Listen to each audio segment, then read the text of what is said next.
Good afternoon. Now we are at Dr. James Jackson's office. This will be a simple video and to the point. Dr. James Jackson, you might have heard of Jackson Hospital. That's named after him. He was the first physician in Miami. So now we'll go inside. Okay, this is the door. I'm opening it to go inside. Okay. So as we're inside, let's just take a look. This is the entrance, okay? This is the door. Okay, this is the entrance. Let's take a look at the floor. Okay, this is the original flooring. Okay, it does give, old school 1800s hospital vibes. I mean, if you've ever seen the Asylum, American Horror Story, it does give kind of those vibes, which is kind of cool. So we're in the entrance, okay? And actually what's really, really interesting is that it is a segregated office, okay? The whites waited in this room and the blacks waited in this room. So now I'm on the black side of the office. It's very basic. Nothing seems out of the ordinary. And then we travel to the white side of the office, like the white waiting room. Nothing really seems different or out of the ordinary.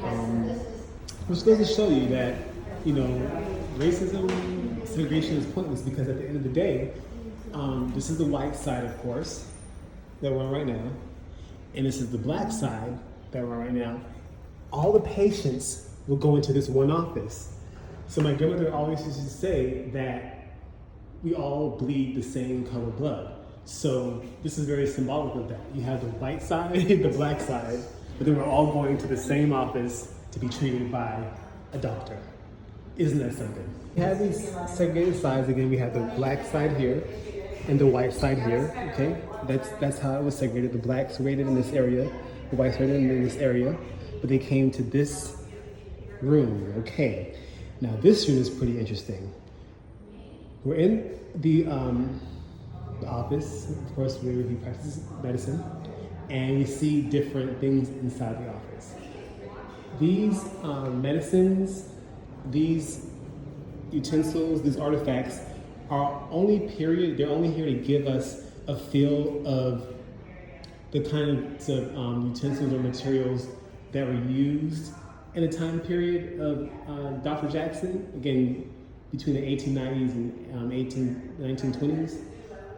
These are not actual things from his collection, however. These are things that were put in here to give a better feel of the period.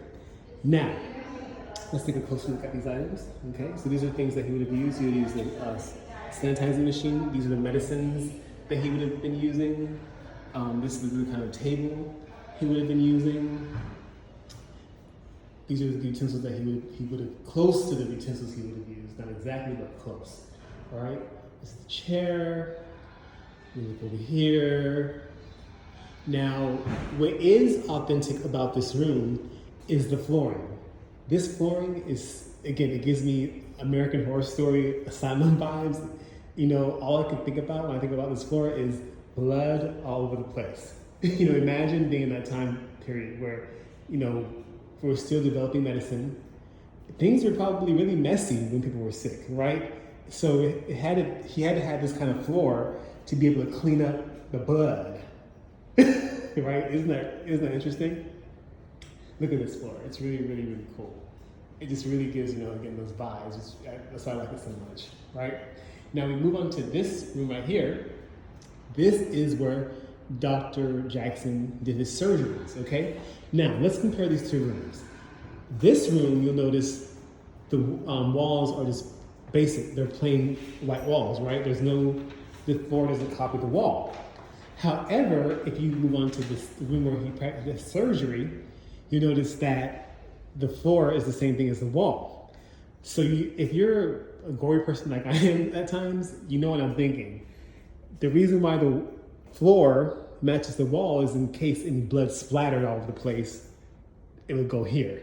So that's really, really interesting. Just imagine, being sick or having to have surgery in the early Miami and, blood just splattering all over this wall. It's kind of sick and weird, but hey, it does bring life to the situation. So again, this is where he did his surgeries, okay? And again, all the artifacts in here are period. I'm not sure who donated them, but they give us a feel of what would have been close to what would have been in his office. Now, Dr. Jackson was a surgeon, but he practiced all kind of medicine. He was an ophthalmologist, a gynecologist, meaning he was an eye doctor. He delivered babies. He helped kids. He helped adults. He helped everybody for every kind of sickness that they may have had. Okay, so he was a all-around Renaissance doctor per se. So now we see some pictures. This is his lovely wife here. This is he and his daughter. Okay, and we're going to move along to the other room over here. Now, the pictures that I'm about to show you are kind of symbolic. This picture up here in particular, the story behind this picture is this.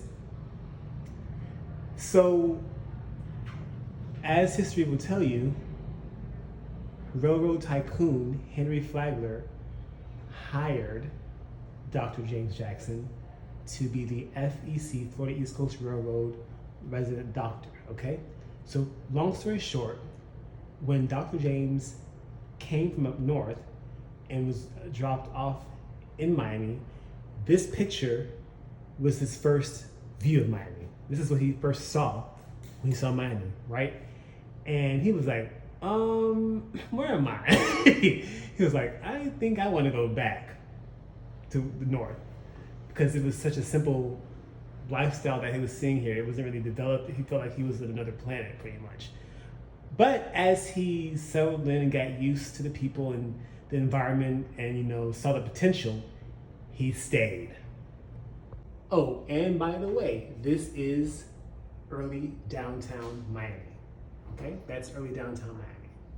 Now we're gonna move into this other room back here, which was, fixed up to be a kitchen. It wasn't a kitchen when it was his office, but it was this kind of a new thing. This piece right here actually did belong to Dr. James Jackson. This is his desk, okay? His family recently donated it, okay? This is his desk. So just to touch it, touch a little bit of history here, that this was actually his desk, okay? And I'm greedy, I'm gonna take some chocolates off of his desk. You put candy in front of me, I'm gonna eat it, trust me. But this is his desk, okay? This is his desk right here. So this is actually authentic to him, right? Now it's important to note, yes, this flooring is real, and so is this flooring, okay? This wood is original, and I didn't mean to say real, that floor is original to when Dr. James is here. But this is also original to when Dr. James was here as well. This is Dade County pine. You said it's Dade County pine, right? Yeah, Dade County pine. That's the kind of wood that this is, right? It's really amazing to be here. Just knowing that many of the pioneers of Miami actually came through here, probably sat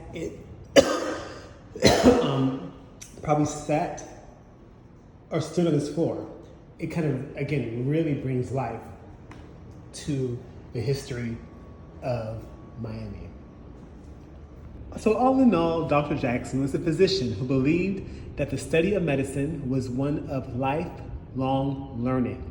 He brought an enlightened approach to his practice, both medically and socially, healing equally the rich and poor, black and white.